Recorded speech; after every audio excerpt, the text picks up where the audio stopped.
I'm Molly, and it's time for me to info dump for I don't know how long.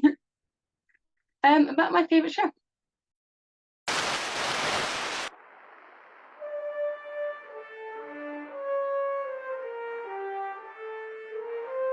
You're tuned in to WFGM Radio 835, the premier source of news, music, and programming on the inner planets. I'm Matt Dahan, your narrator. So my favorite show is called Pulp Musicals.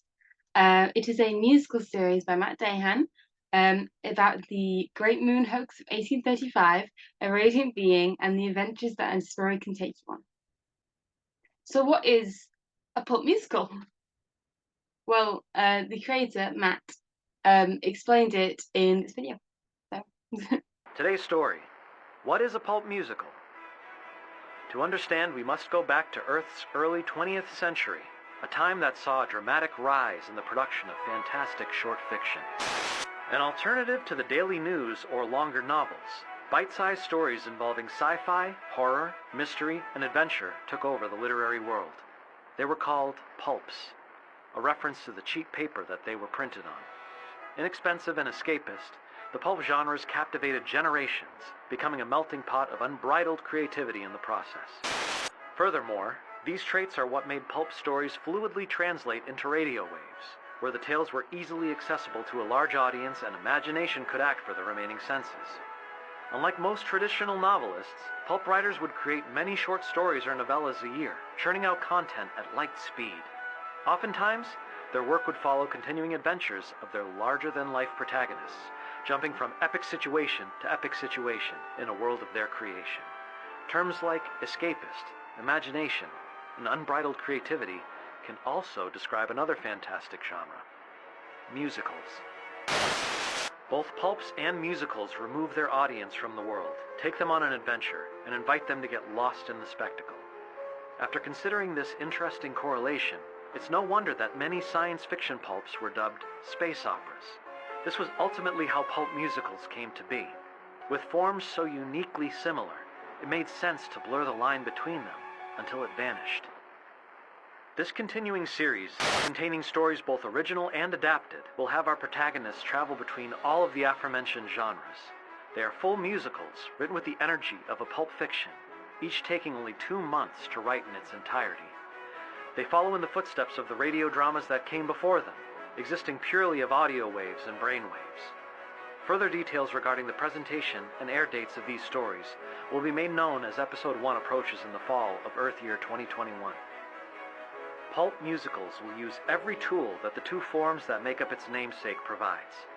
It will get wild, it will get weird. It will ricochet between the comforts of the familiar to the precipice of the unknown.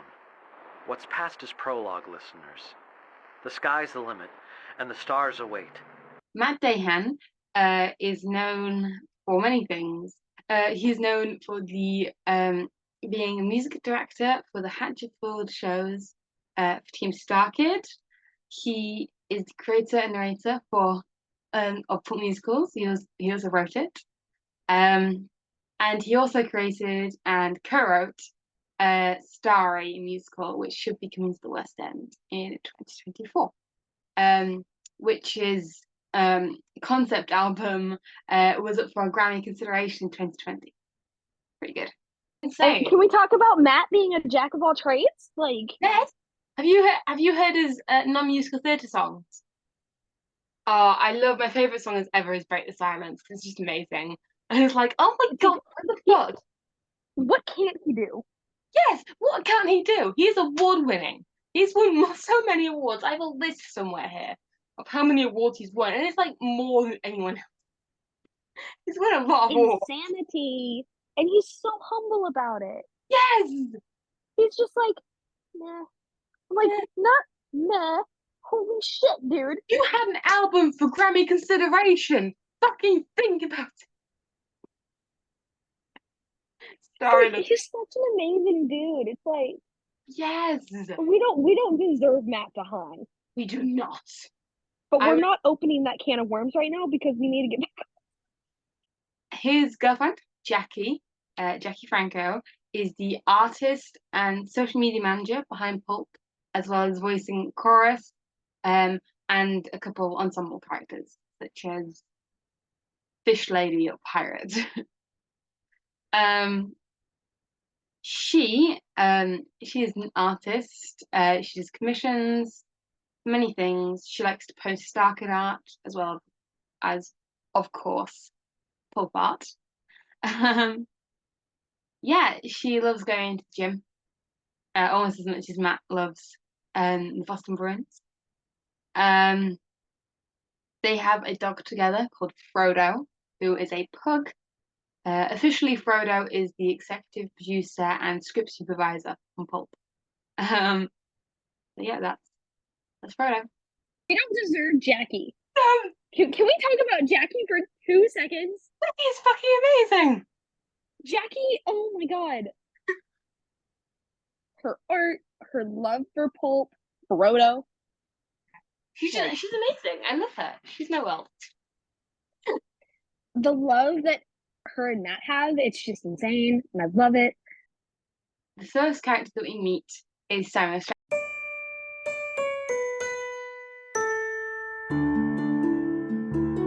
Samuel Stratford, my favorite little boy. He's so cute. Samuel, like this imaginative guy, writer. He is a writer, 27, and he is a reporter in New York City. Samuel is the more cautious half of the Stratford twins. He's kind of the main one in the first episode, and then it branches out to the other 4. He has a big imagination. He's a thoughtful, imaginative soul. He has a desire to do things in the realm of imagination, of thought, of inspiring people. Samuel is the young man with a pencil, quote unquote. Samuel is this sunshine boy who could do no wrong, who just wants to write and have his stories be heard. First, we meet Samuel, who is such an amazing ball of sunshine. And he is very driven, but, a little bit more hesitant, a little bit less willing to act. Writing and fiction is part of who he is, and he strives to be a more active force in his own life. He gets scared when things doesn't go right, like the printing press and cow. He just has this amazing sense of vision and desire, but there is that whole conflict in episode 3 with, to document instead of act. He just wants to step out of the mold that the world is trying to put him in, so that he can be the adventurer and the writer and the amazing person that he is. And kind of as the show goes on, he grows more in this role, although sometimes I think he still gets a little tripped up. He's very funny. I love him. I love all of them. He's such a sweet and bright and amazing character, and I love him so much. So Samuel is played by James Talbot, who is the choreographer for Starkid. He was also in The Lion King at Disney World in LA. Yeah, he is a dog called Bucky, who is a cockapoo. The next of the main 4 characters that we meet is Rose Stratford.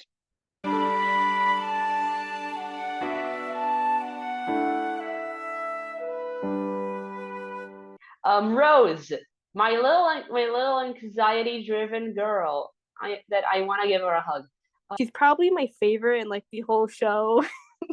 And then obviously there's the sister Rose, who is more, let's go out and actually do stuff.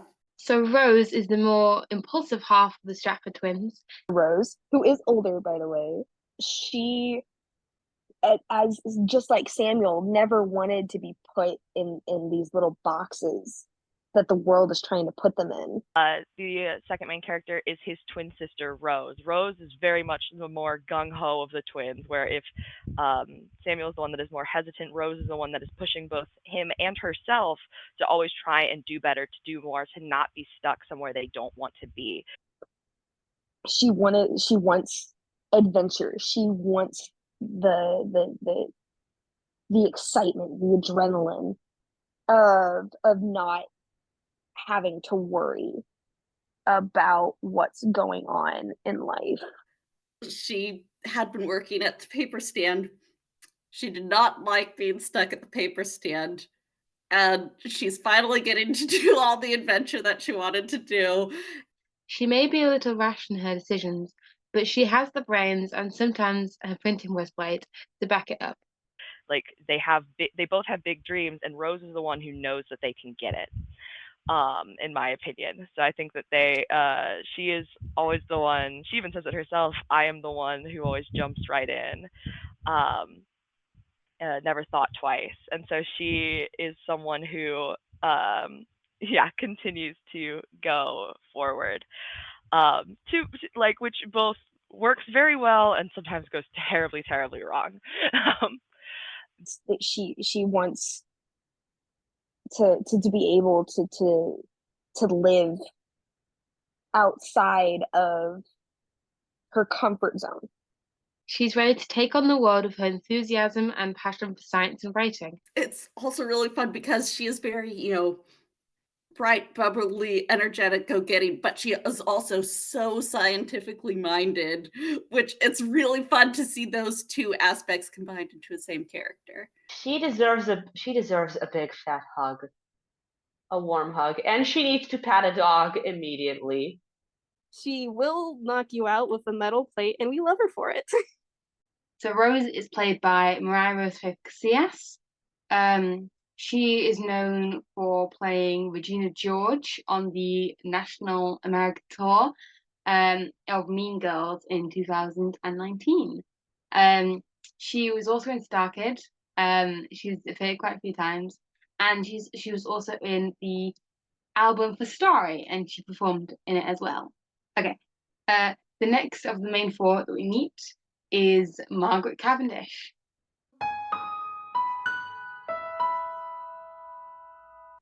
And then you have Margaret, my beloved Margaret Cavendish. Absolutely love it. Then we have Margaret, the girl that tries to go out of her shadows. I did quote now the song. My beloved Margaret Cavendish, who just wants to know who she is.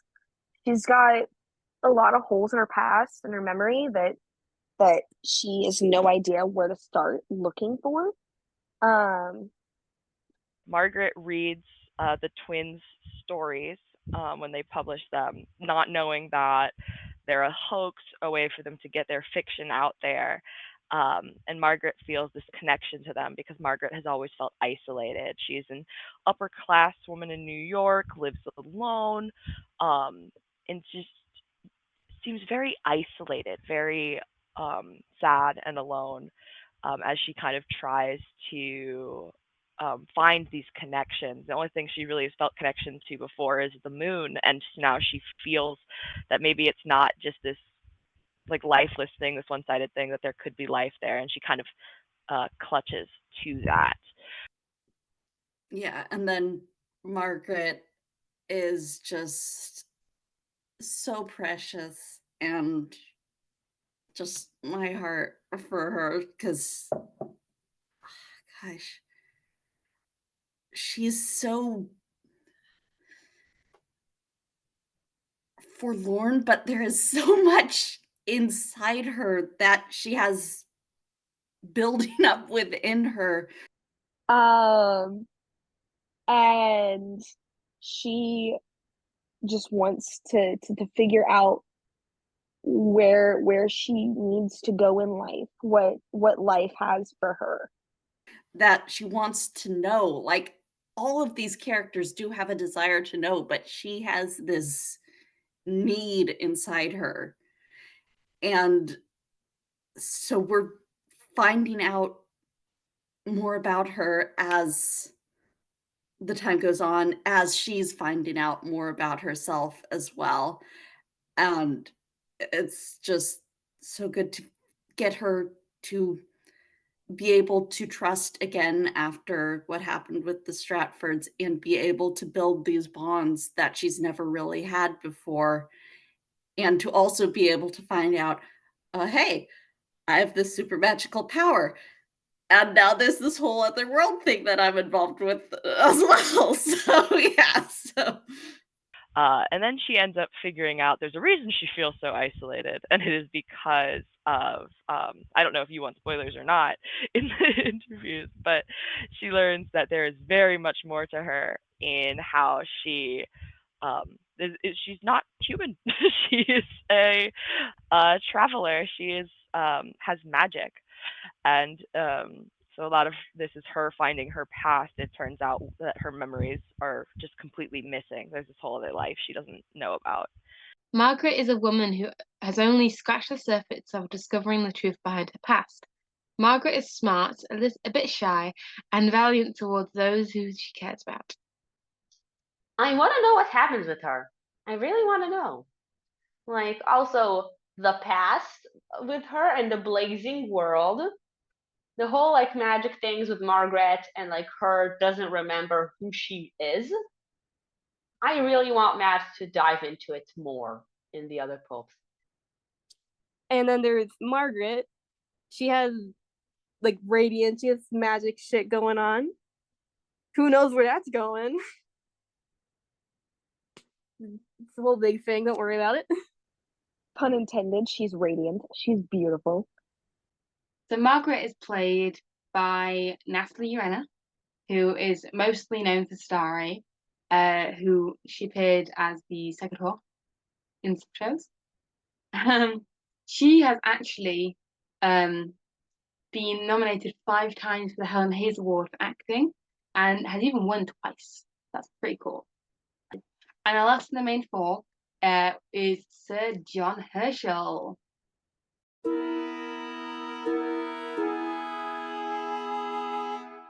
And now the last and certainly not least, the biggest simp ever, John Herschel. I love this little bit, man. And then Herschel, the astronomer. He's great. I love him. John, the lovely adventurer and scientist that he is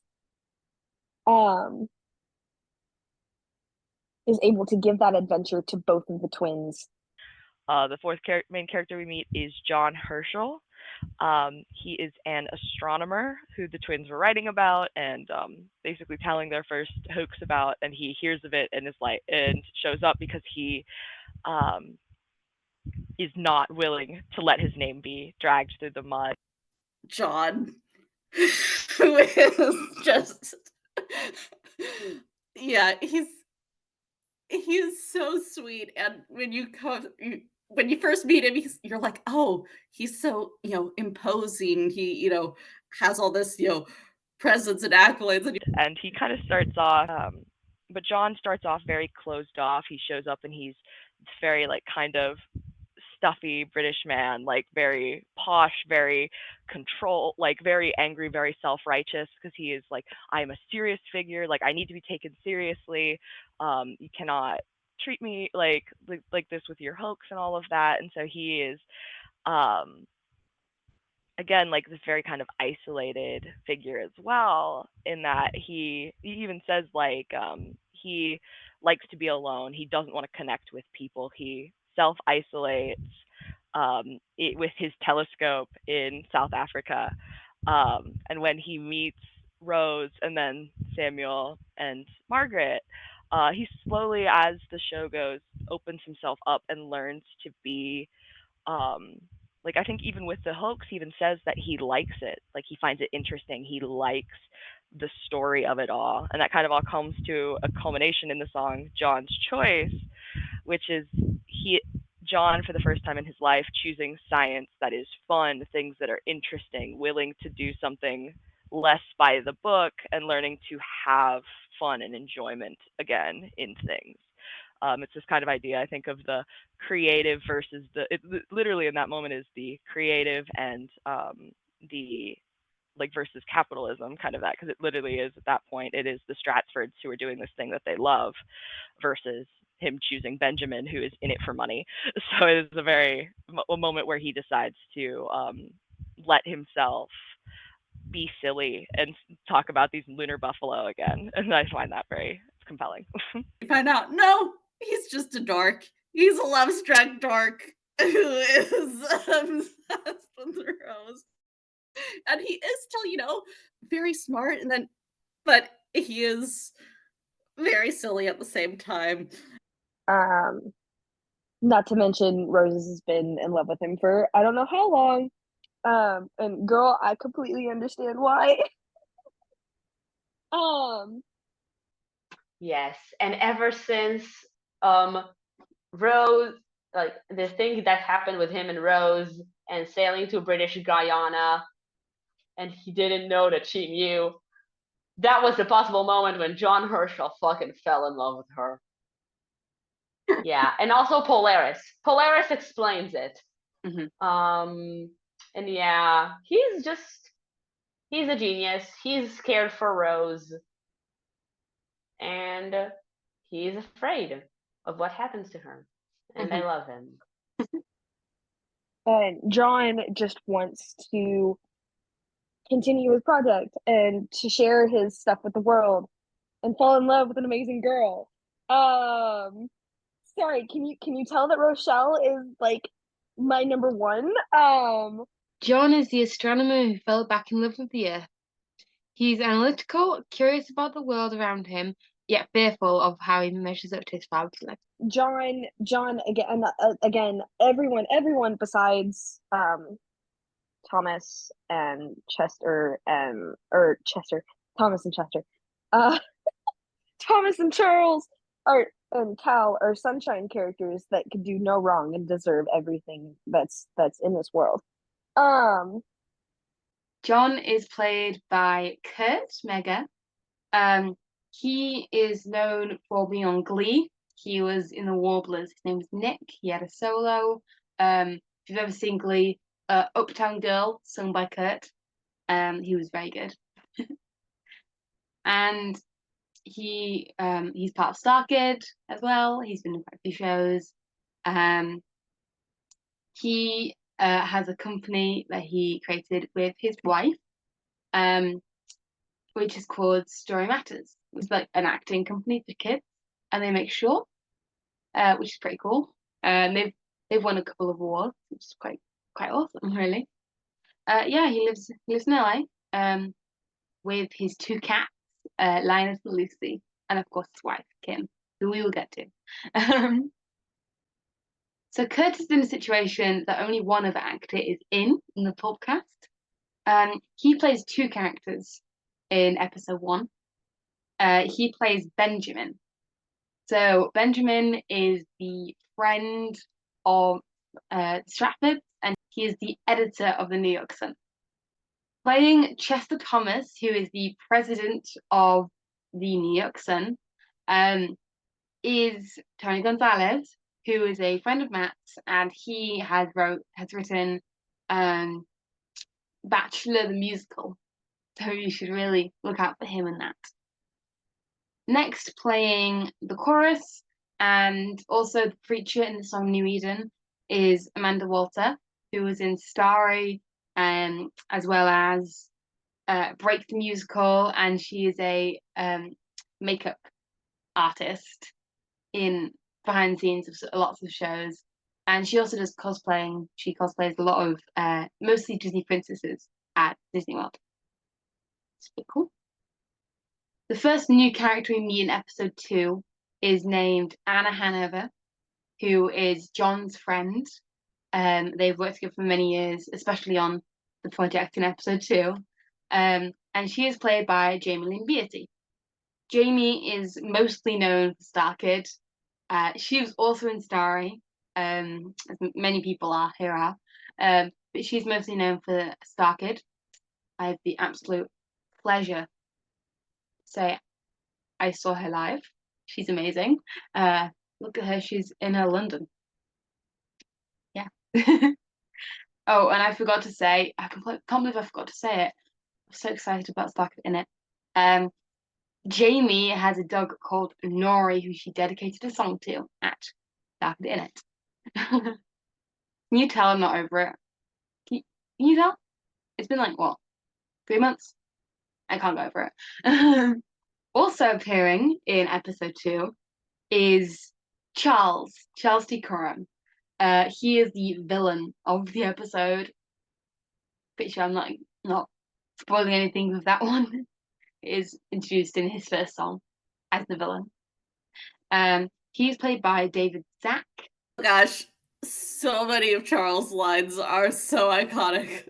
Murder wouldn't even cross their mind. Here is just him exceedingly getting less and less hinged as things go on, and it's amazing.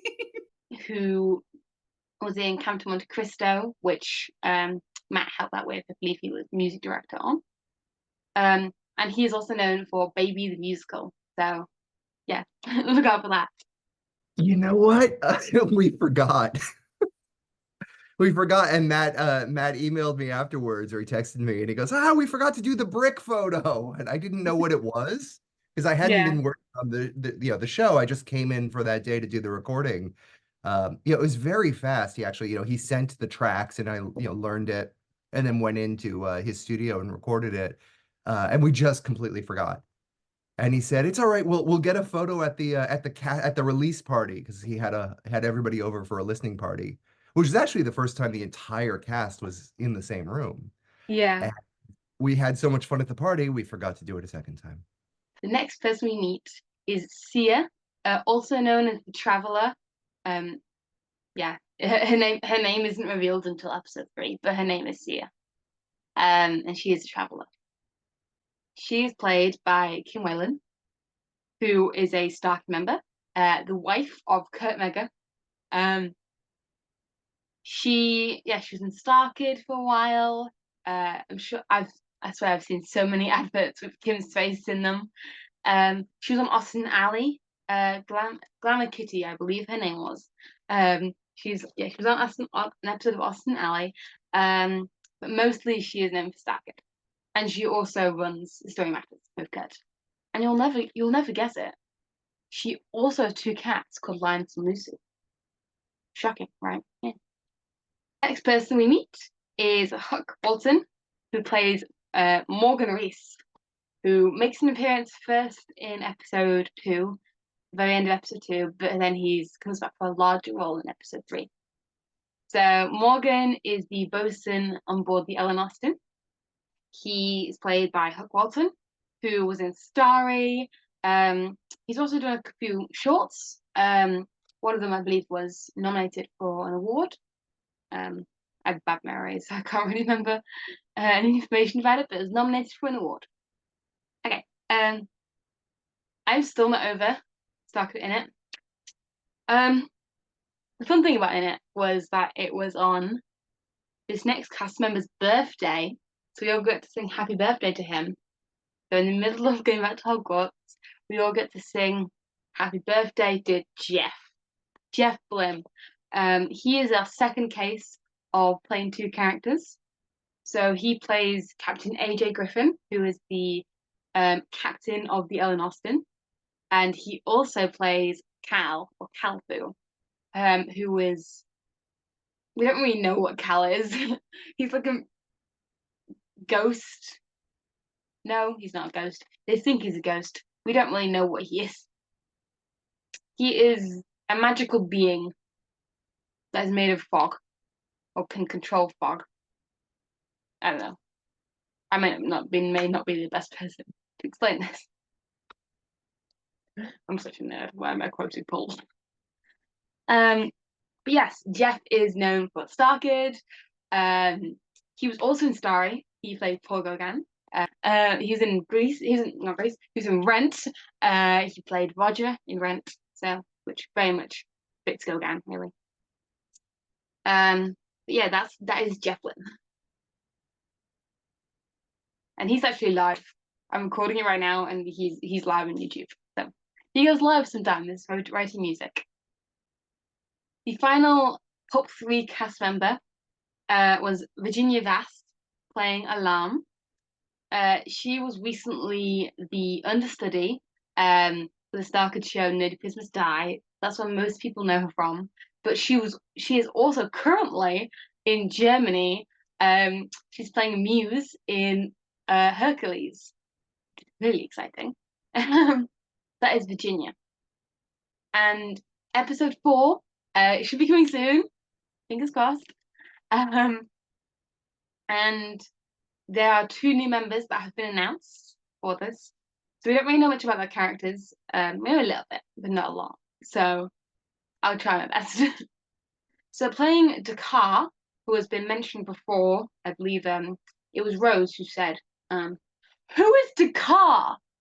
We'll find out. But who is Jesse? Jesse is actually a friend of Mariah's. That's how Matt found him.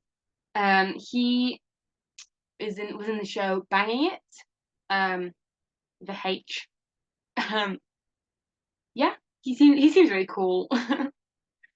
Can't say I really know much about him yet. And then the last person is Natalie Marcini playing Addison.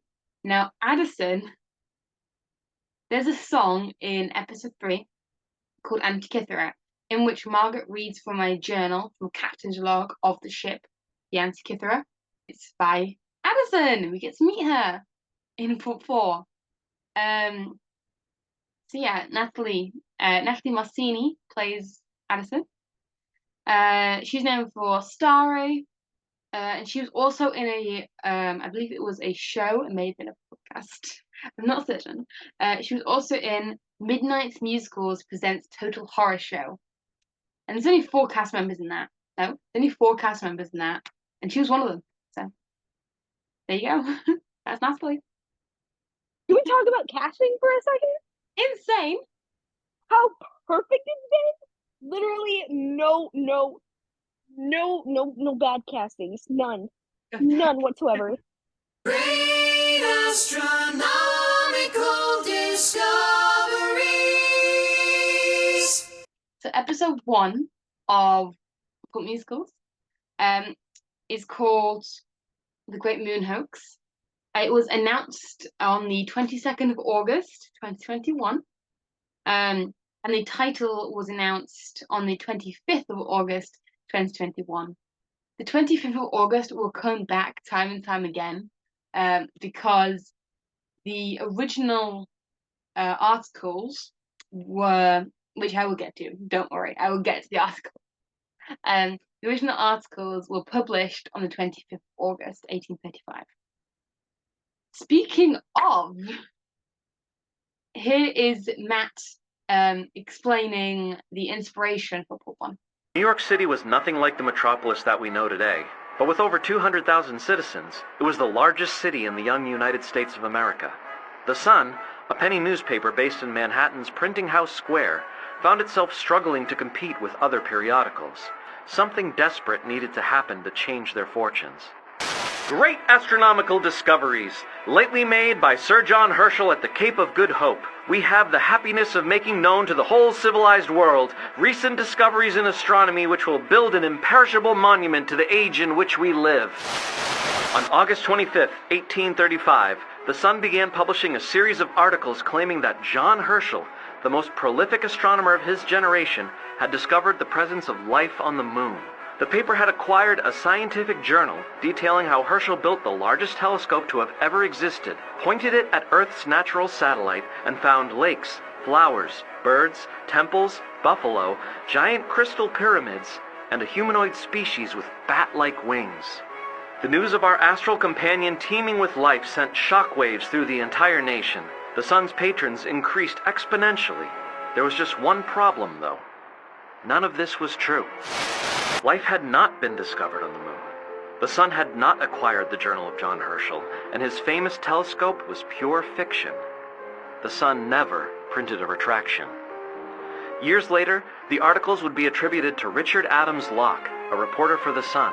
His reasons for penning the series are debated to this day, but the mark of what history would crown the Great Moon Hoax had been made. Minds were expanded, beliefs were challenged, and the moon never felt closer to Earth. So episode 1 of Pulp Musicals, The Great Moon Hoax, was released between the 15th and the 19th of November 2021. They were uploaded onto YouTube for 7 hours before they were taken down. So this is editing me. So basically, I've got to say that it came out in parts. So each episode had 3 parts, and each had 8 songs. And generally, it was split like plot-wise. There's always like something big often happened in song 13, which is halfway through plot 2, halfway point. And there was often a big cliffhanger at the end of plot 2. So like John arriving, or the mole being sent to space, or AJ being possessed, like stuff like that. So episode 1, I have a plot summary here. So this is what happens in episode 1. Spoiler alert. Rose and Samuel Stratford printed an article claiming famous astronomer Sir John Herschel found life on the moon. However, this was false. One patron who feels personally connected to these articles is Margaret Cavendish. Eventually, John arrives to end the claims. However, Rose knocks him out with her printing press plate. The editor of the New York Sun and friend of the Stratfords, Benjamin, reveals the truth to Margaret, who, feeling betrayed, unlocks a power called the Radiance. John witnesses this, which leads to him claiming the articles true before inviting the Stratfords and Margaret to join him on a project in South America. Okay, I thought I'd put some interludes in here, otherwise it might get a little samey. And yeah, this is my first interlude. So, many people found Pulp through Starkage, many people found Story, many things. You've already seen a few people that I've interviewed. Here's them talking about how they got into Pulp. I actually found it from a friend. They are like, we're in a mutual Discord server, and it was actually for Hatchetfield and like for more Star Kid focused for sure. And they kind of were saying like, oh, like everyone should listen to Pulp Musicals, like had a whole pinned post of like how to listen to all the transmissions, like how to listen to everything in order, where to find everything, was like this easy guide. And I was like Jack keeps talking about it. It's Jackalope TM on Tumblr, I believe. And you've probably seen his art. And he was like, no, yes, yeah. And he's like, no, give it a try. And so I started listening through him. So the love of my life, my Avalie, she started talking about it, and I was like, And then Kurt was posting about 3, and I wasn't entirely sure what was going on, so I asked Avalie, and they were like, oh, it's this. Listen to it. So I listened to 1 and 2 because those are the only 2 that were technically available at that point. Because I had no idea about 3. 3 had just released, probably about when I started listening to it. And then I listened to 3 with Avalie, absolutely fell down a rabbit hole, and here we are.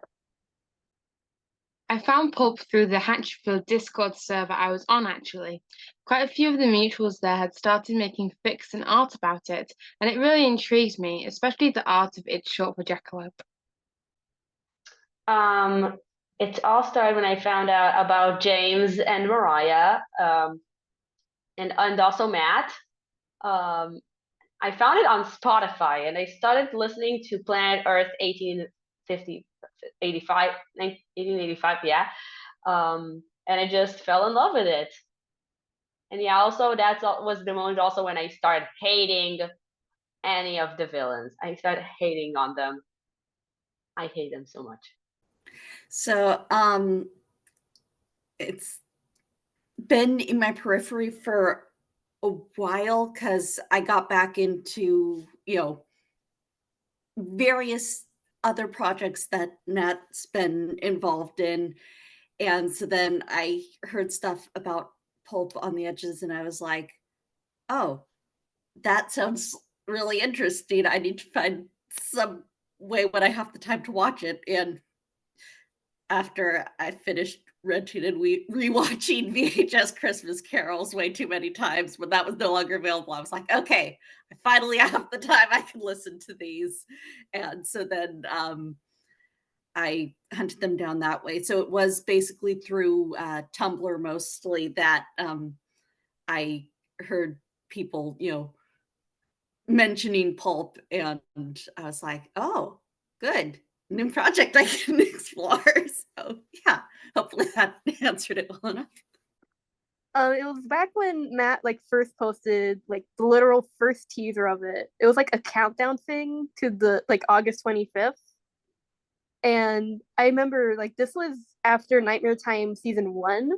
And when he started posting cryptic things, the Star Kid fandom started like freaking out, like, oh my god, is this Nightmare Time 2? So I went to check it out. And after like the first few days, everyone realized, oh, this isn't Hatchetfield, this isn't related to Star Kid. I still paid attention to it just because I had nothing better to do. Let's see where it goes. And I haven't been the same ever since. So there's one thing that all these guys have in common. They think that Pulp Musicals is amazing. And I mean, it's obvious why. It's incredible. And here they are again, talking about how amazing Pulp Musicals is. Where do I begin? First off, every single person on these last 3, technically 4 albums are so talented in every facet. And it's so amazing to see them use that talent in this media, in this little niche little thing. And like I've loved Kurt since Glee. And like Matt, I've absolutely adored since the beginning of my Star Kid stuff. Every single person that is in this project, I've absolutely adored forever. And getting to see them all together, it's wild. It's completely insane. But the storyline, characters, plot points, I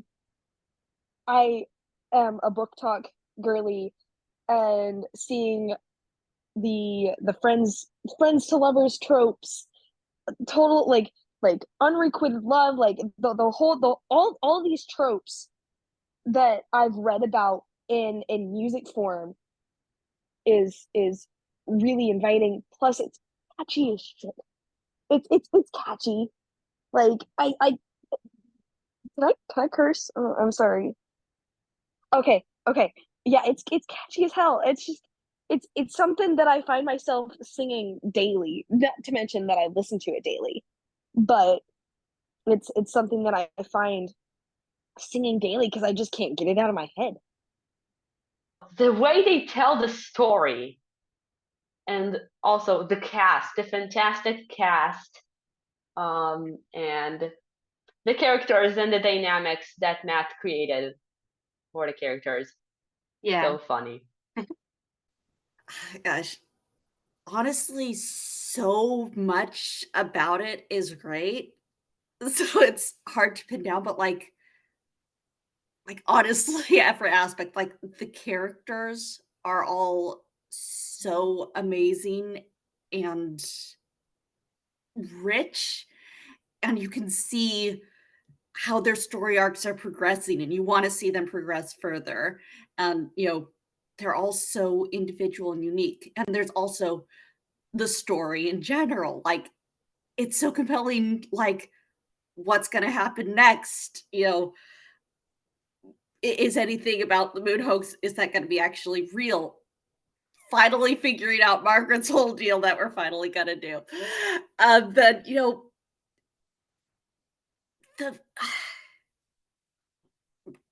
just like the whole bringing it back to that pulpy sense, because those are just really fun little stories from way back when, and you really get that sense in these as well. And then also on other sides of that, like, the music in general is amazing, and also how the motifs all work together and weave together, and they show up at different points and in different ways, and it's done so masterfully, and I'm honestly blown away by that. And then, of course, the talent, not just of Matt on the composing side, but also, with his voice, and all the other cast members who are singing. They are also so talented and bring so much life to these characters and this world. And, like, honestly, like I said, every aspect of it is just so well done and so compelling. And I don't really know of many other things out there where they do a completely audio musical medium, because, like, I think I've heard of like one or two other projects out there, but mostly it is it's like a podcast where it is an audio only media, but it's more straight storytelling, or it's a more musical with a stage aspect as well. So it's really cool to see one where, if you focus on just that one sense, you can really do some interesting stuff with it that you can't if it's split. So yeah, I think so. I love Pulp because it's such a unique experience done so smartly.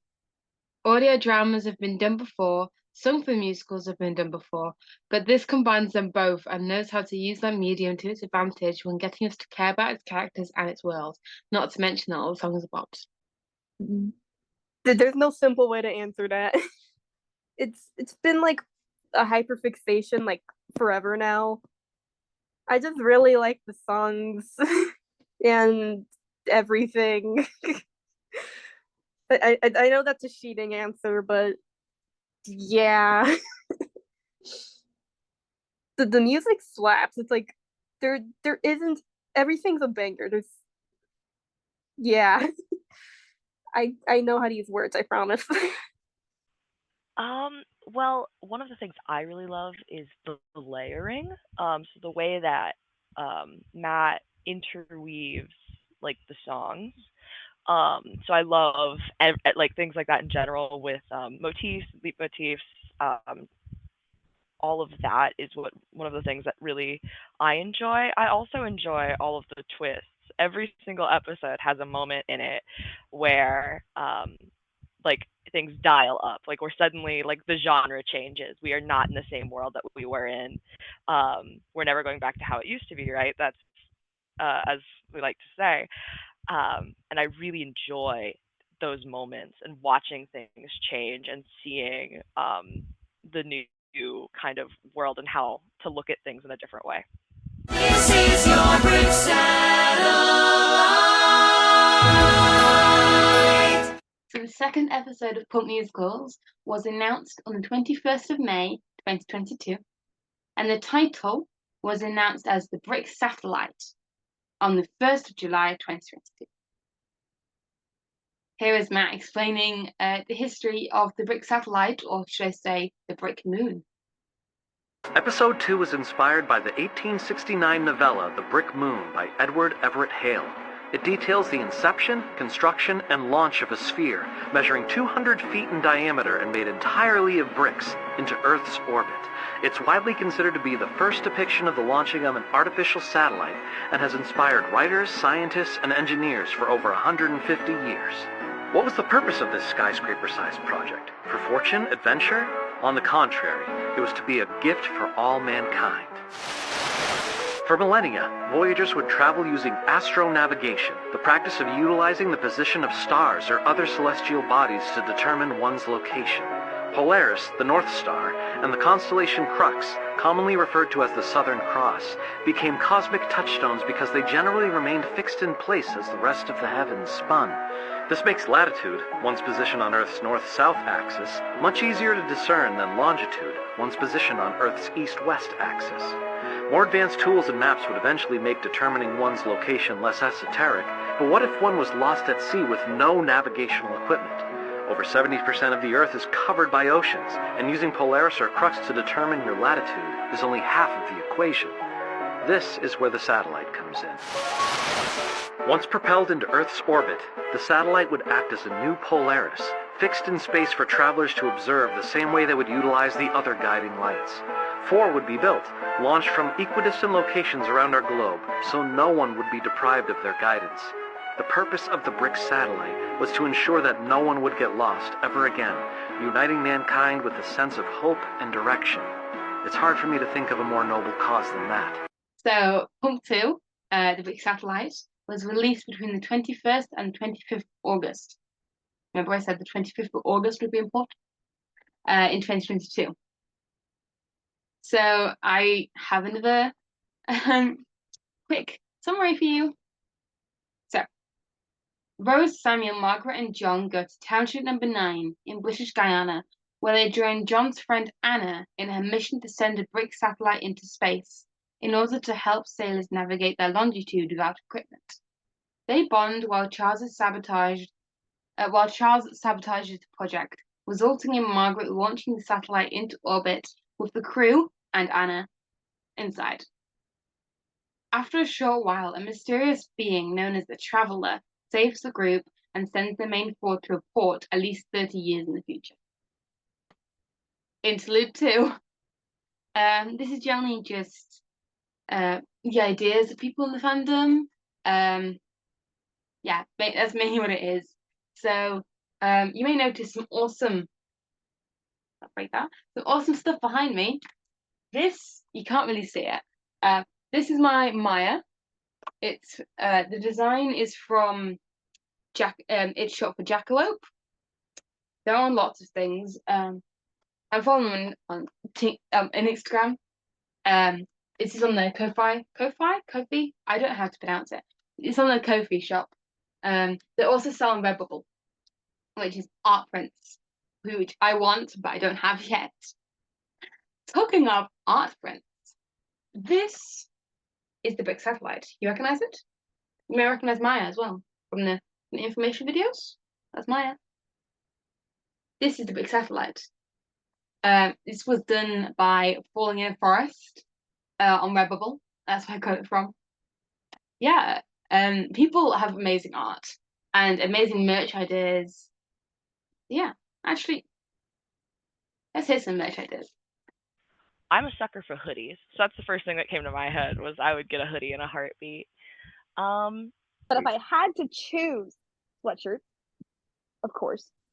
I definitely like the idea of art prints and stuff that, could hang on the wall and put on shelves, whatever else you do with art prints, just because, art is amazing.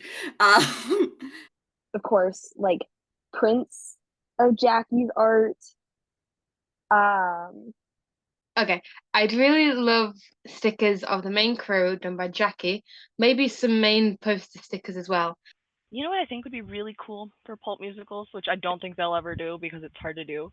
This would be a great musical for light boxes. Like, have you ever seen those character light boxes?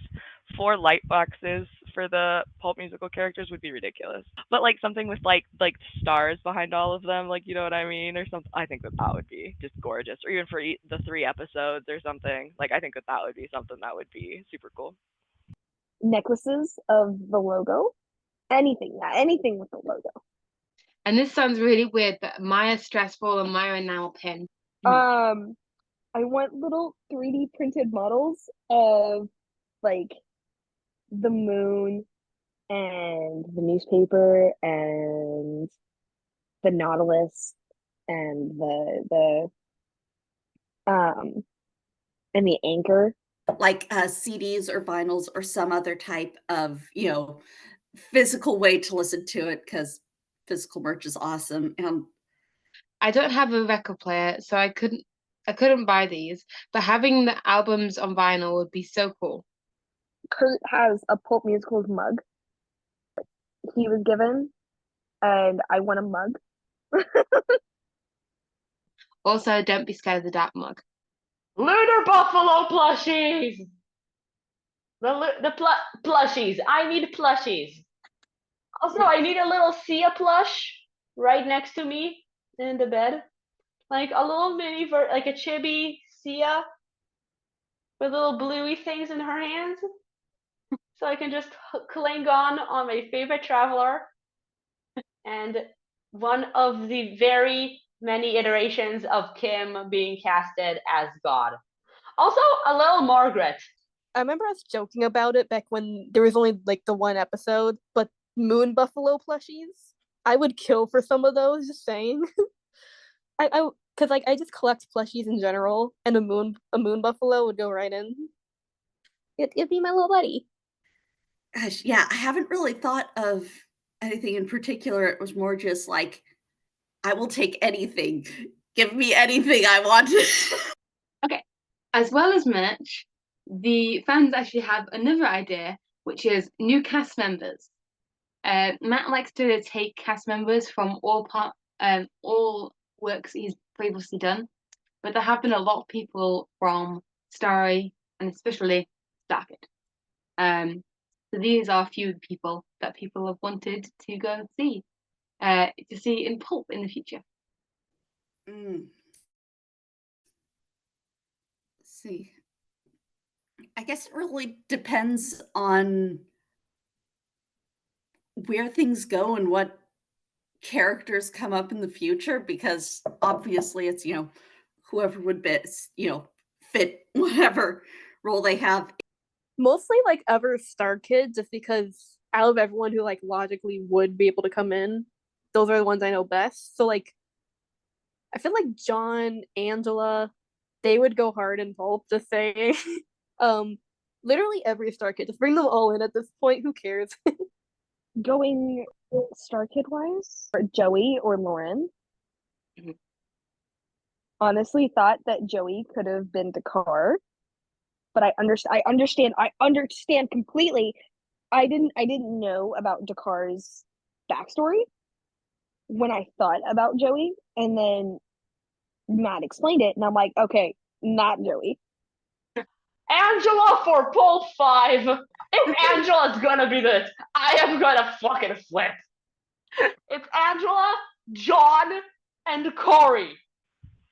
Ooh, that is a great question. Um, I know that the one that we always talk about, that my friend group, is we want Corey to be Esau because I think he would be a great Esau, and I want it very badly. Do I think that'll happen? Probably not. But would it not be awesome?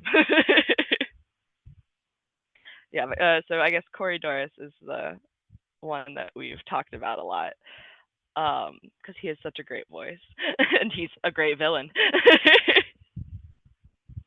See Bryce Mhm.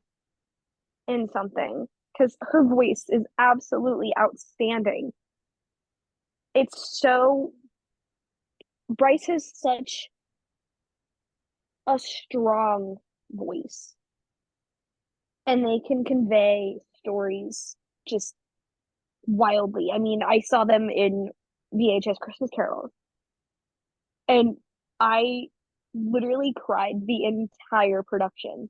Really random one, but I want Bryce Charles. Another traveler? I need her to be. Wait, I need her to be Sia's girlfriend. And it's just like, it's so amazing to see that wrapped around like all of these productions. We have such this, just having this tight knit group of people, because it's such an amazing dynamic. Mhm. Because they know, because like Kurt and Mariah know how their voices match. Like Jeff and like Matt. Matt knows, being the composer and doing all the music for so many of these productions, he knows what everyone's voices are like. So he's able to kind of retrofit everything to fit their voices.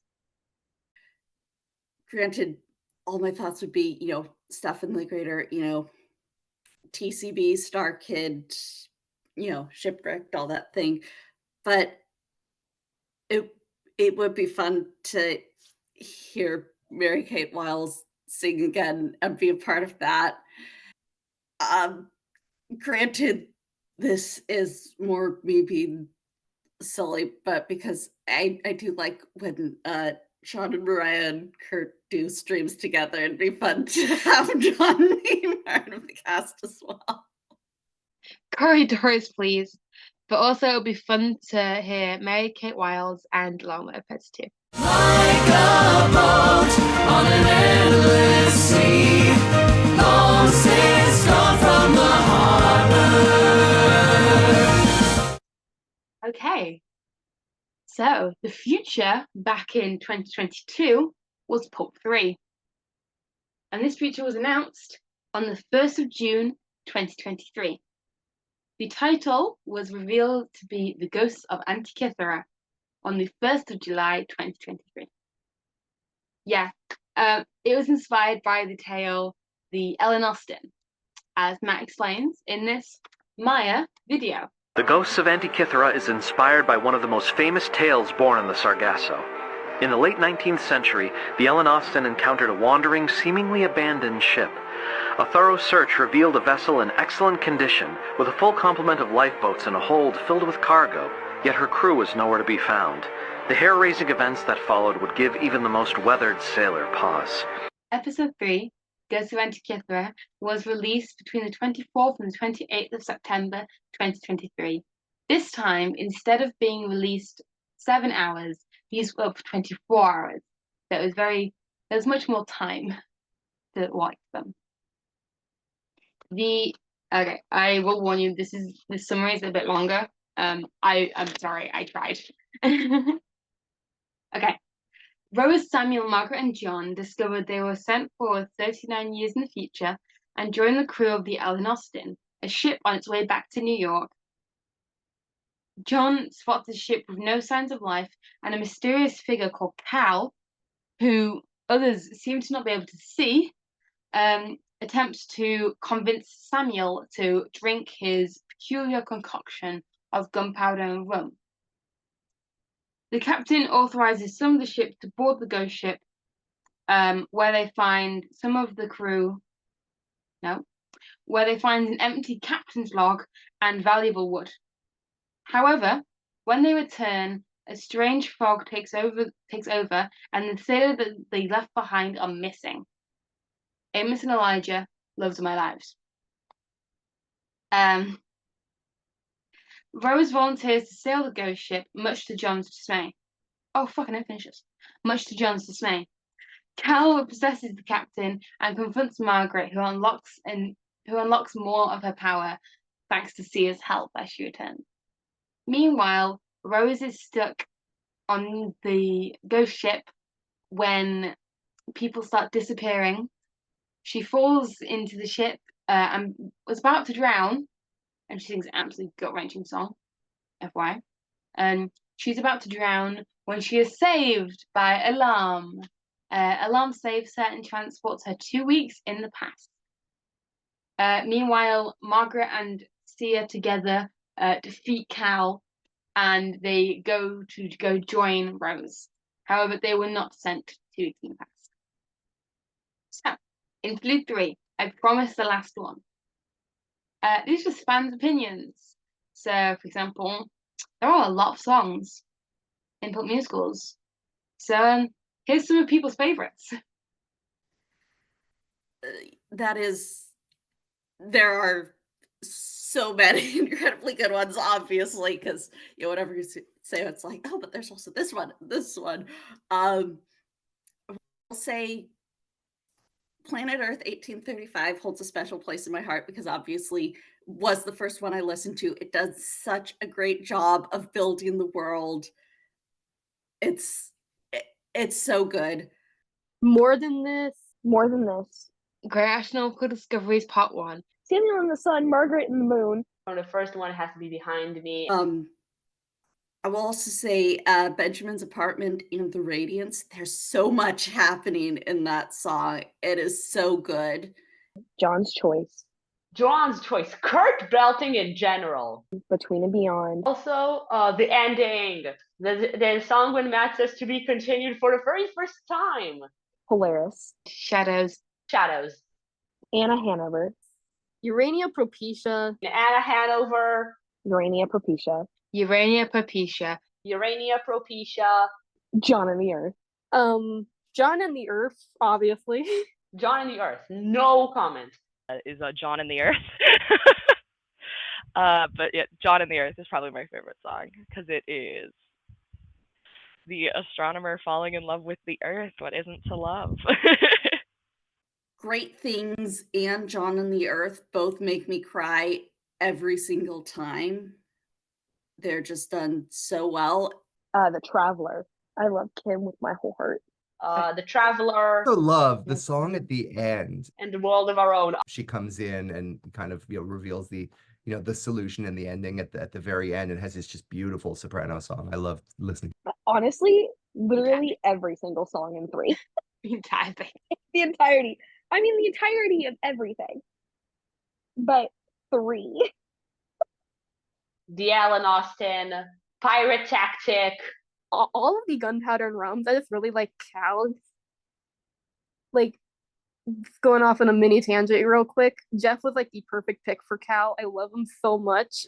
Also, Damn the Torpedoes. Damn the Torpedoes is banging. Is a banger. Jeff killed it. Damn the Torpedoes is just like, wow. Fog Rolls In. Once again, a look. Antitha. Even though it hurts me so much, Vanishing has become one of my favorites. It still makes me sad. Not gonna lie, I cried when I first listened to it. Alarm in the Orrery. I mean, I'm gonna sob just talking about it. The back 6 or 7 off of Antitha, just I could listen to on repeat for eternity. Beginning of the End. It's like that one honestly reminds me of what was it called? From Spies Are Forever. One Step Ahead. Like same vibes. Beginning of the End. Beginning of the End. And also the beginning of the end is like, that is just so amazing because it not just story-wise, but also like it hits, the action beats, it hits comedy beats, it hits, more heartfelt beats as well. And there's just, yeah. You cannot unsee. I mean, from beginning to end, from Planet Earth 1835 all the way to You Cannot See, it's like it's honestly really hard to pick a favorite. And we've done favorite songs, but what are songs without lyrics? What are people's favorite lyrics? I mean, if you look at my Instagram, literally all of my captions are pulp captions. Also, you smell a lot like fish. So do you. The Rose quote I say every single day. If I'll ever meet him, I think that I would die. I'd have some. That's me on the day when I'll meet Kim Whalen. If I'll ever meet her, I think that I would die. Don't be scared of the dark, because that's where the dreaming starts. This might be cheating, but the whole don't be scared of the dark, that's where dreaming starts. That one always, yeah. Like that line being like pretty much the model, the whole thing fits perfectly, and I just love it. Whisper in a Daydream, a melody that lingers. The Firmament Throwing Stones. We're never going back to how it used to be. Once you get a look, you cannot unsee. Like that lyric is so good. yeah, like it is such a like it's just like this idea that you can be changed, because of course you can, whether, and it's used in both positive and negative contexts, which I really like. Um yeah, that whole bit is so good. The like kind of its continuation, the imagination's running at breakneck speeds. Um all of that whole bit is phenomenal. Once you get a look, you cannot unsee. I write has a way for my brain to break the laws of motion. Each word we write sets a brick, and we're building a tower of Babel, versus the each word we write sets a brick, and we're building a path towards forgiveness. Like the here it comes hot off the presses, great Oscar. Oh my God, Rose, what have you done? Who is that? Our featured story. Like my favorite James interaction with another character, him just go like Anna going, "You're probably wondering what's for lunch," and then Samuel just goes, "Yes!" Wait, what? I love this interaction. Like Samuel being a pure child. Samuel being a child. He is, sometimes he acts like a little baby boy. Urania Propecia, to the women of the galaxy who never got the fame, you've given me the courage not to write under my brother's name. I literally got goosebumps like saying that, because that whole concept is of just all of these women in history, like that brief moment of celebrating all of those women who couldn't publish themselves, like these brilliant, brilliant women. And it just gets me. There's a lyric in the song where it slows down, and I forget exactly what the lyric is. It's a while ago, but there's a lyric about like, it's a shame that their remains will never be found, and it's just it's one of those that it's like the most mustache twirly thing, because he's just short of going mwahaha. So that's always just it's fun to do, because like you don't do that in real life. You don't go around and be like, oh no, it's a terrible shame that they all died. It just doesn't happen. I hope. Everyone and everything suspended in a sunbeam. Like from John and the Earth, the line that he says, there's everyone I've ever known. So see, like, looking down at the earth, I've never felt so small and never more part of it all. I love that part. I normally quote John and the Earth probably daily. I believe you, Samuel. I trust you, Rose. You give me faith. And, that compared with Margaret's whole thing with belief. Do you feel any closer to solving your mystery, any more alive than you did on your roof in Printing House Square, 1835? And, like, I know I also mentioned this before, but to document instead of act, and how that plays on, Samuel and his fears and ways of relating to things. The gates of hell are open and the devil's learned to sail. Tell me how you feel. I scream that. Just tell me how you feel all the time. The war was won, my crew moved on, I'm still here. But that whole, I was a revered virologist, my work affected the lives of millions of people. It's just like, oh. So, yeah. No ocean can contain my soul. Wait. Lay another hand on her or you'll go down in flames. Sia being a fucking lesbian, and I love it. It's just, I'll have little things happen, and then I'll start singing the songs, and I'm like, oh, so I really am that obsessed. And finally, a very important thing to Pulp are the characters. There are many characters, but here are some of our favorites. They all have this really kind of neat optimism. Oh, definitely. They're coming into the stories. They want to tackle a problem. They want to make things better, and that's a great energy to be around, I think. Rose, she's everything to me. Hard to say. I can't choose between the main four. They're all great, but Anna and Cal are my favorite side characters. If we expand this to favorite characters, the answer is less embarrassing. But tied for second place, I absolutely adore both Samuel and Margaret. they're amazing. They, stole my heart immediately. They're just so great and so well performed and so sweet, and I can't wait to see where things go with them. I have like top 3 now.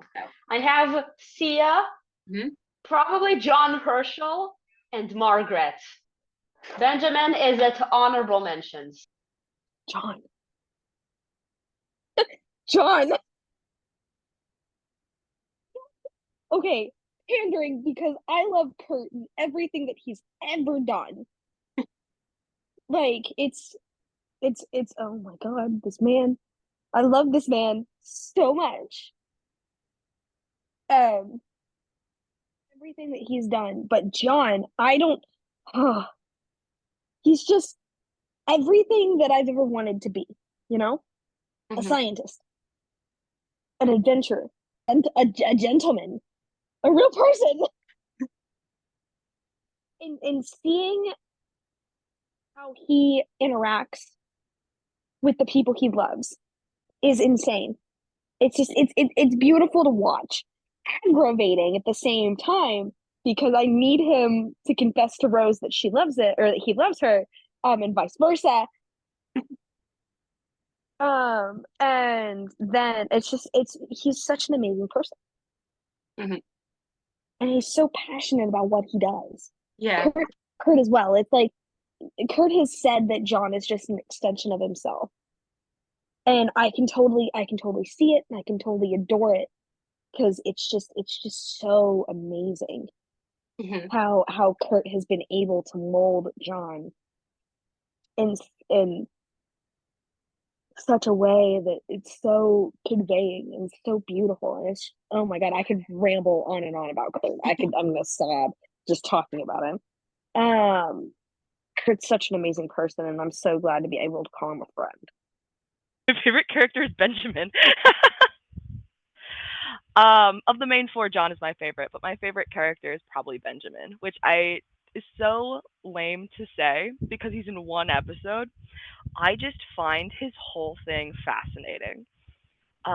Because he writes himself out of the story as John writes himself into it. And so I suppose the two of them as foils I find maybe the most fascinating. So maybe it's one without the other. My first favorite is Benjamin. Yeah, Benjamin's great. He's like, forget exactly what described him as, like, tall, exhausted bitch of a man or something like that. It's just like, yeah.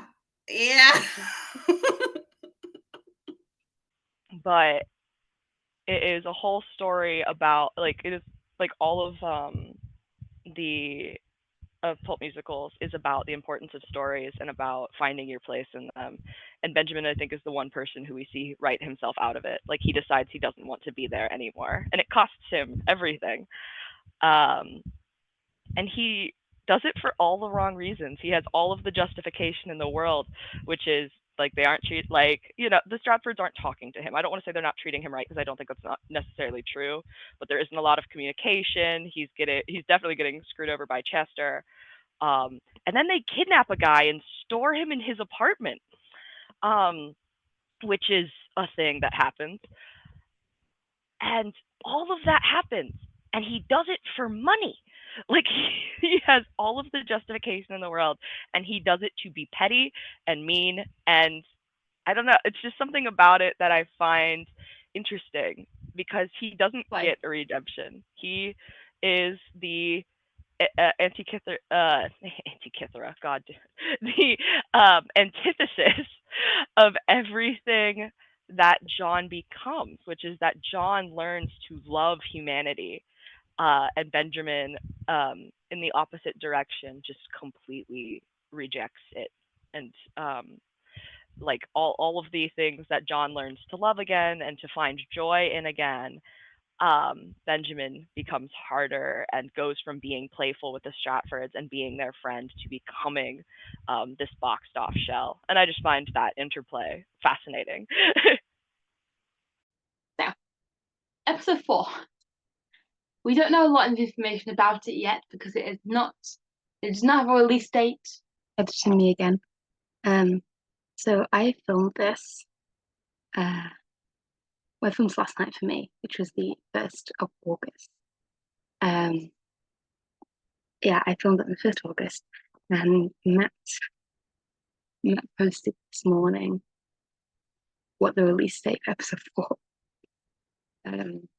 on the 9th of September, and then more information to come about the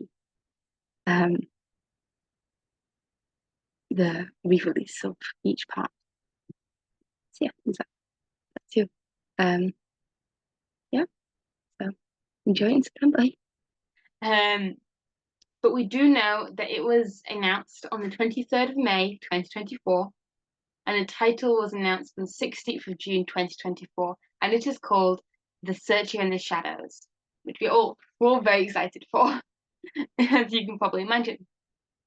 Okay, I said that what's pulp without lyrics? Honestly, what is pulp without music? I will say I don't know anything about music, but I know who does. Here's the voice of Charles talking about the music in Pulp 2. I don't know, guys like Charles are a lot of fun.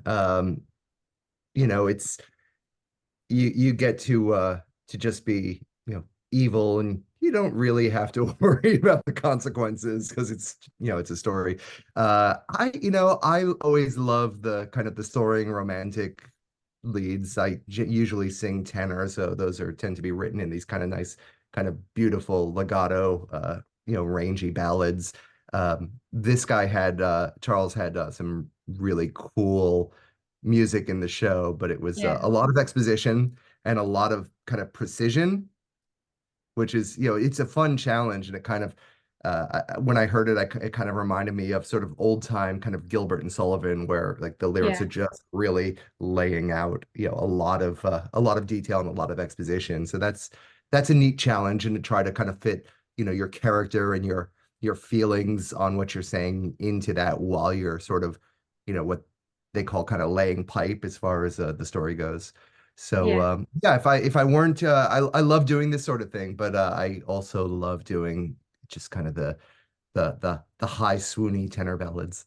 If there was an accident, it wouldn't reach the throne for 30 days. Probably from the music. I think the music's, his song especially kind of sets a tone.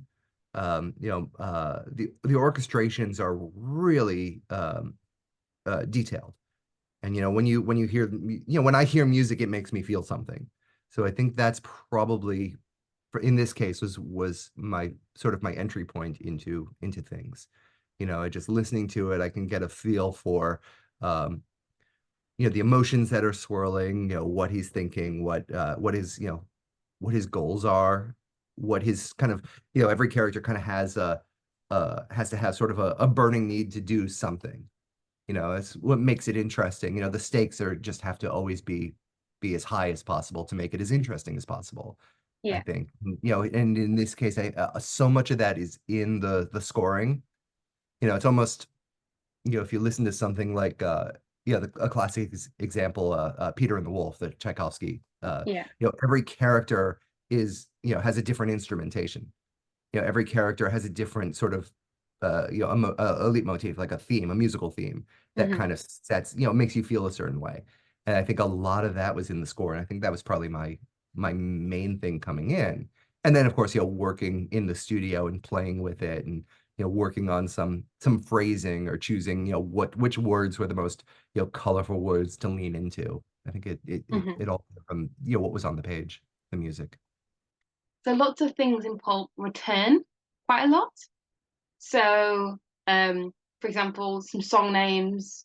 Name and the thing is often very common. Most of the time, it's name and the celestial object. Margaret and the moon, Simon and the sun, John and the earth. Rose doesn't have one yet. Alarm and the orrery. Does the orrery count? I don't know if the orrery counts. There's also some songs that don't have music. Well, they do have music, but the music cuts out. There's one of every song. There's one song in every show where the music cuts out. So in episode 1, it's On the Roof. On episode 2, it's Gunpowder Run Part 2. No, that's episode 3. In episode 1, it's on the roof. In episode 2, it's Traveler. And in episode 3, it's Gunpowder Run Part 3. You always know if something important is going to happen if the music disappears. Yeah. So what is the next thing I was going to talk about? So there are lots of things that repeat. There's always at least 2 reprisals. There's always a part 1, part 2, part 3 in every episode. In part 1, the 3-parter was called Great Astronomical Discoveries. In part 2, it was called The Brick Satellite. And episode 3, it was called Gunpowder and Rum. But yeah, that's not the only thing that returns. Motifs are very important in Pulp. Matt uses them a lot.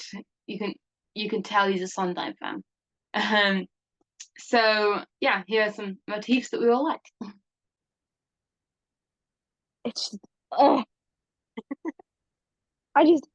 every little tiny bit, every little tidbit that Matt throws in there, and I'm like, you fucking genius. I'm just gonna say my favorite moment that a theme comes back, because it is one of those moments that I listen to it every time and it makes me scream. And it's in episode 3, and it is in Gunpowder and Rum 2, when AJ is talking to Cal. And they have the whole song Pirate Tactic, right? And AJ has this whole song about what pirates do, which is they leave something open for you, you go for it, you get tricked, and they shoot you while you're paying attention to something else, right? And then in Gunpowder and Run 2, while they are talking and they're first talking, Pirate Tactics plays under them talking. And it's AJ is falling for the pirate tactic that he said, I've seen this 1,000 times, and he falls for it because Cal gives him this opportunity, gives him his payment, and he just completely is so distracted by getting Cal away from his crew, doesn't realize that he is becoming the weapon to use against them. And it fucking kills me every time. Sorry if I shouldn't curse, but it is. Fine, I didn't notice that. No, it blows. Like that's what I love about Pulp, is you can listen to it 1,000 times, and I probably have, and you still find new things. But that one is one I heard, is that so Pirate Tactic playing under them because he's falling for the bait gets me.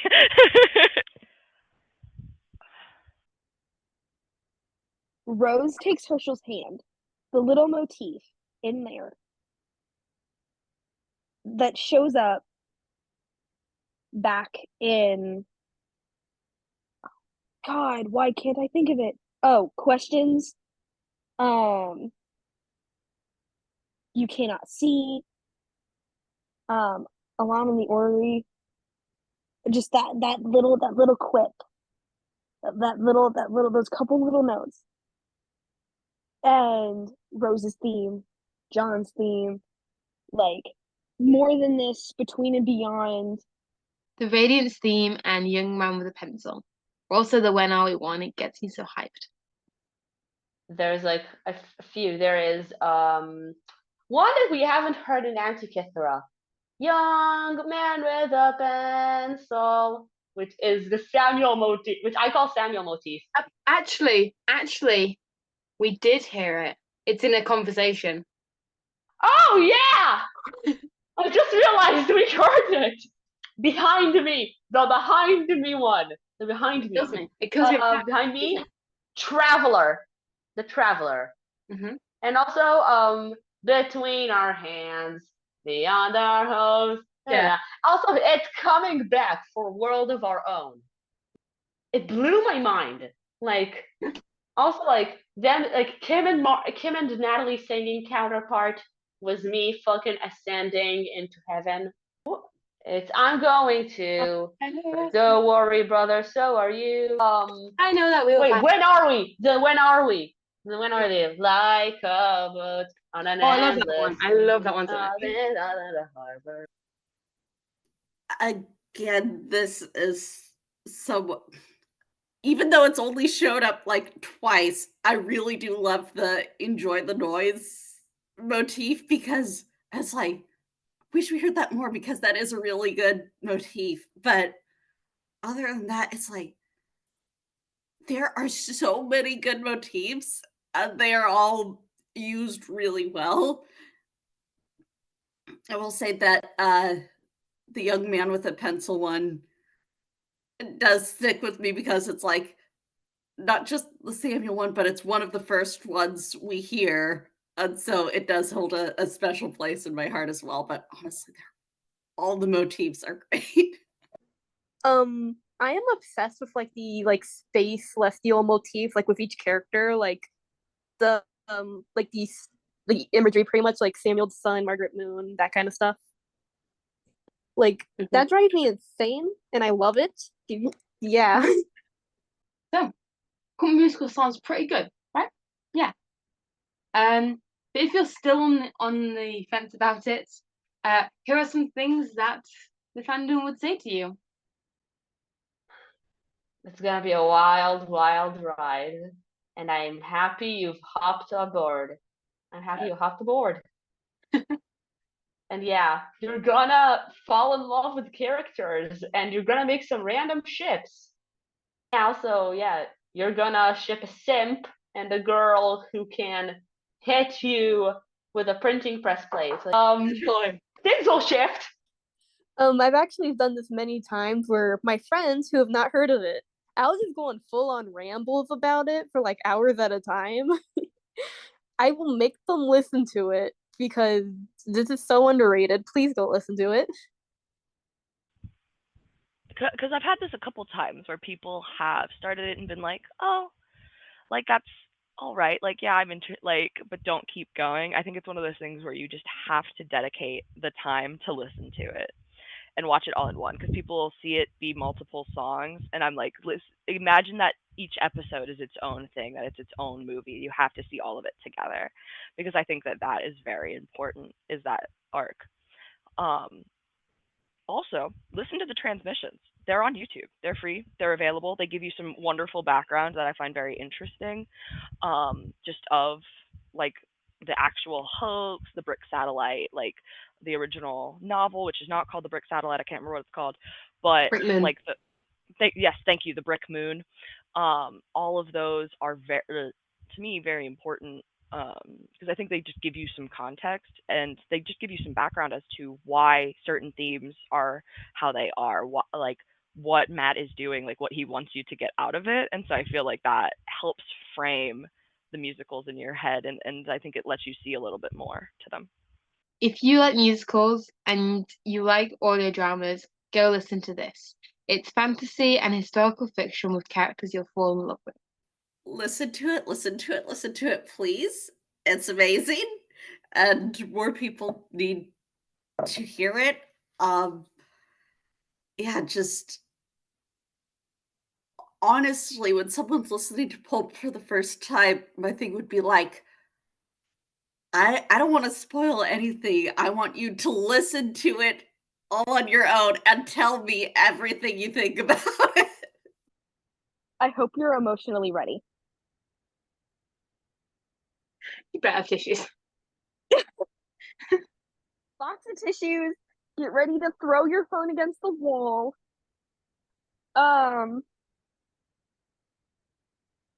If you were like me, I listened to Pulp while I was on call with Avalie, and I have a snap right after. And this was the same night that Taylor Swift dropped one of her albums. And I said, have you ever listened to something that completely emotionally wrecked you? And then in parentheses, I said, no, I'm not talking about Taylor Swift. Okay. I've said all that I can say. I can't say any more about Pulp. Trust me, I can talk about Pulp for hours and hours. But I'll stop it here. With just go listen to Pulp. It's on streaming services. Follow them on Instagram. Pulp Musicals on all platforms. Go check out Jackie's art. Jackie Horror Show. You often get some extra Pulp content that way as well. And yeah, this is me reminding you to not be scared of the dark, because that is where the dreaming starts. Until then, this has been Matt Dahan with the WFGM Radio 835 News Update, reminding you not to be scared of the dark. That's where the dreaming starts.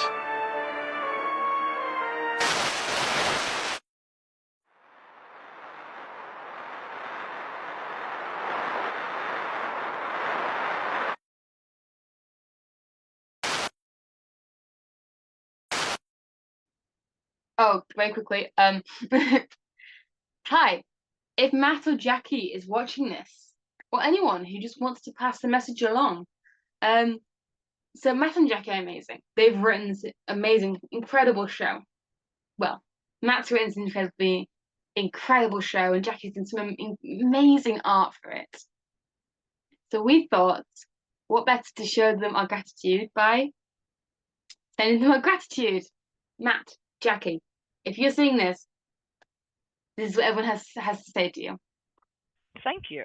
Thank you so much. You all have given me such a wonderful story. I've spent way too much brain power and energy on it, but because it is something that makes me think about the world differently and reconsider things, and it has allowed me to meet some absolutely phenomenal people and make some amazing friends I never would have otherwise, and I am so grateful for that.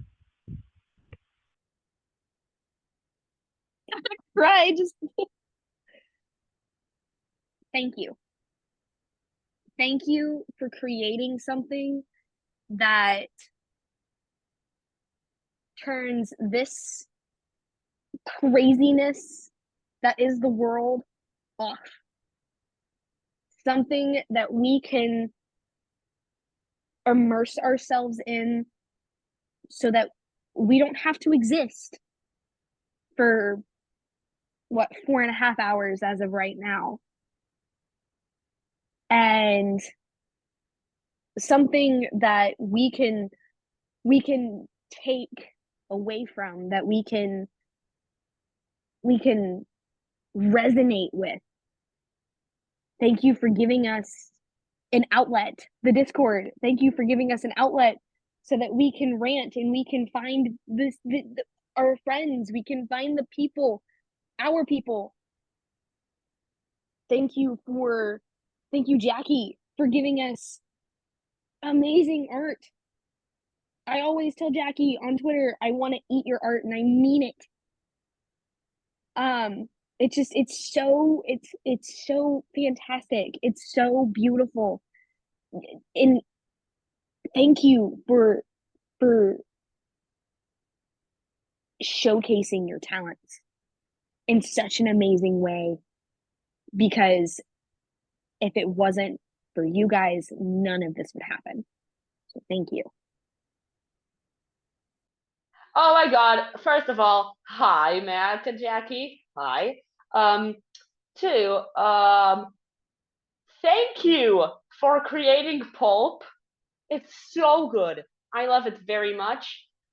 Jackie, your artworks are iconic. Your Lords in Black art was my wallpaper for almost 2 years. Since you uploaded, it's been almost a year since it was my background. Matt, what can I expect from Sia? I want to know what can I expect from her, and will I get some sweet Kim Whalen high notes to add to my ultimate Kim Whalen, Probably. my Kim Whalen playlist, because I have one. also, good luck in Cinderella's Castle. I hope you enjoy, and I'm so excited for the digital tickets, so I can spot you and the band. Thank you so much for creating something so amazing and wonderful. And yeah, Pulp honestly is one of the most imaginative and compelling and well done and just all around spectacular things I have heard in ages. And it's not just got such a grip on me, emotionally and orally, and however you want to say that, but it's also, really helped me build a community with other people, which has been, really nice, because I do have a tendency to isolate and not seek other people out, but I've been able to make some, really amazing close friends through this, and it's also just the premise itself is not just amazing, but it sparks so much creativity in other people as well, and like that's one of the best things about any type of creative project is being able to feed off of other people and then have what you create inspire other people as well. And Pulp is just so amazing at that as well. So just yeah, it's amazing and one of the best things ever. And thank you, Matt and Jackie, so much for making it. Thank you, truly. I can tell from every inch of the pulpverse that this is a labor of love from everyone involved. I'm so happy you decided to make this series, and it's really become a comfort to me in times of change. Please know you've all created something special, and I'm so freaking pumped for Search in the Shadows. I am obsessed with like everything pulp. Please make more of it always. Yeah. I love their work. Matt's music makes me very happy. And I fucking love Jackie's art. Yeah. Thank you. Thank you. Thank you. Thank you. Thank you. Thank you. Now I'm gonna cry. So, that is all from me. Big thank you to everyone who participated in this. Thank you to everyone who did their videos. Thank you, Amethyst. Thank you, Bethan. Thank you, Bethan. I'm still not sure how to pronounce your name. It's Bethan. Thank you, my good friend Emma. Thank you, Lovely Light. Thank you, Dearest Squid. Thank you, Zaz. Thank you, David Zach, voice of Charles. You're amazing. Thank you, everyone I talked to about this. Also, I have a friend called Ren. Ren, if you're seeing this, oh my god, you let me talk to you about Pulp Musical for 40 minutes. This video is 1 hour and 40 minutes long, and each full episode is 1 hour 30 minutes. So you've just watched over a Pulp episode. You've been watching a Pulp episode this time. Thank you for listening. You could go listen to Pulp in the time he's taken to listen to me. Go listen to Pulp.